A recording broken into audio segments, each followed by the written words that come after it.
श्रीक्षेत्र में पवित्र अक्षय तृतीय चली 21 दिन व्यापी बाहर चंदन यात्रार आज अंतिम दिन। श्रीमंदिर में जातभोग सरिबा परे एक वर्णाढ्य शोभायात्रा महाप्रभु चलती प्रतिमा नरेंद्र पुष्करिणी को जाई जलक्रीड़ा करिसेंती।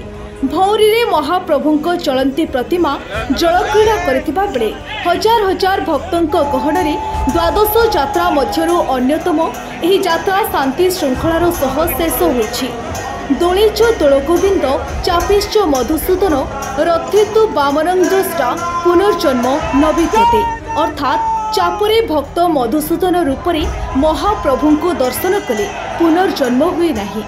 मानवीय लीलाखेला करुथिबा महाप्रभु साधारण मनीष परि प्रचंड रौद्रताप और ग्रीष्म प्रवाहरु रक्षा पाइबा पई जल क्रीड़ा करिथांते।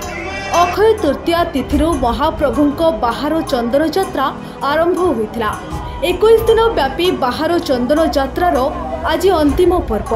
श्रीमंदिर में महाप्रभु को जातभोग सरिबा परे महाप्रभु चलती प्रतिमा मदन मोहन रामकृष्ण भूदेवी श्रीदेवी और श्रीक्षेत्र पंच पांडव पालिंकी और विमान रे एक विराट पटुआर घंट छता काहाली सह भक्तों हरिबोल ध्वनि रे नरेंद्र पुष्करिणी को विजे करबा परे पुष्करिणीर अग्निकोणरू ऐशान्य कोण पर्यंत 7 घेरा लेखाए 21 घेरा जल क्रीड़ा करथिले।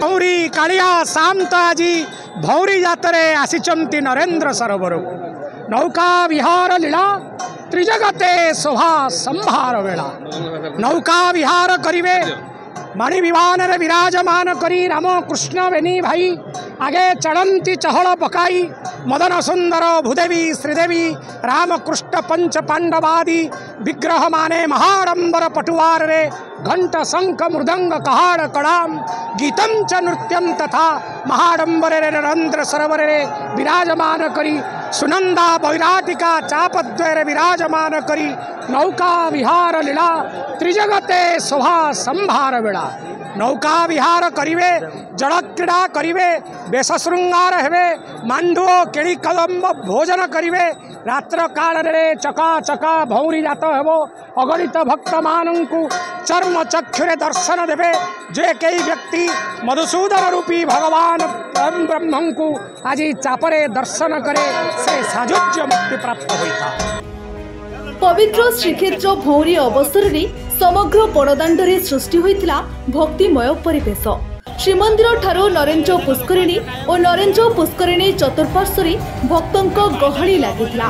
पारंपरिक वाद्य तथा भजन कीर्तन पटुआर रे मदन मोहन रामकृष्ण भूदेवी श्रीदेवी और पंच महादेव नरेंद्र पुष्करिणी को जाई नंदा और भद्रा चापरे 21 घेरा जल क्रीड़ा करिसेंती।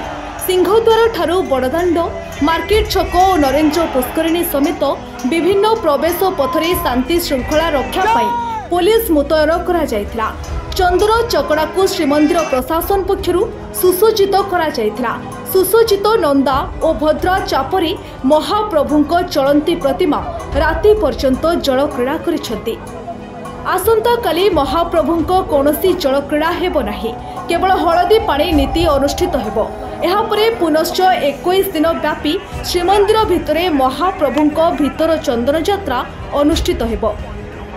दीर्घ 20 दिन है महाप्रभु आसुँच चाप खेलवाईका जो आमर गोटे कथा रही जो गरम मौसम रक्षा पाइबापा महाप्रभुंर यही नाभखेली यात्रा कर आज हूँ 20 दिन आसंता काली 21 दिन पूर्ण हम महाप्रभुंर समस्त माने उत्सव सरला जो आमर जगन्नाथ पाखे भोग नीति कांति समस्त जातभोग सरला महाप्रभु आज्ञामाल पाई था रत्न सिंहासन आज्ञामाल पाइला महाप्रभु बिला आमर विमान विजय होता विमान समस्त कार्य वेशभूषा सरला समस्त भक्तों पाखक आसी था महाप्रभु बड़दाण्ड दे नरेंद्र पुष्करिणी आज जो घेर चाप पड़ी था ये दिन में आमर सादा चाप करा राति आमर घेर पड़ सबू कुण मानक घेर पकई पकई लास्ट को डीपीडांडी में पहुँचे डीपीडांडी में गोटे घेर पकई सारापर महाप्रभु जो भाई भाव में जाइए घेर पकई पकई से भाव में घेर पकई पकई आसिक कूल लगे तापर बाउड़ा यात्रा हम श्रीमंदिर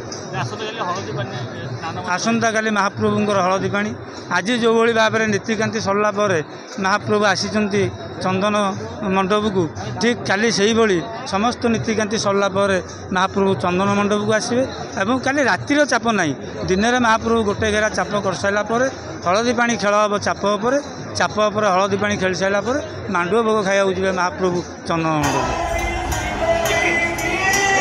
रिपोर्ट आरंभ न्यूज। अधिक खबर पाई आम फेसबुक पेज को लाइक फॉलो एवं यूट्यूब चैनल को सब्सक्राइब करंतु।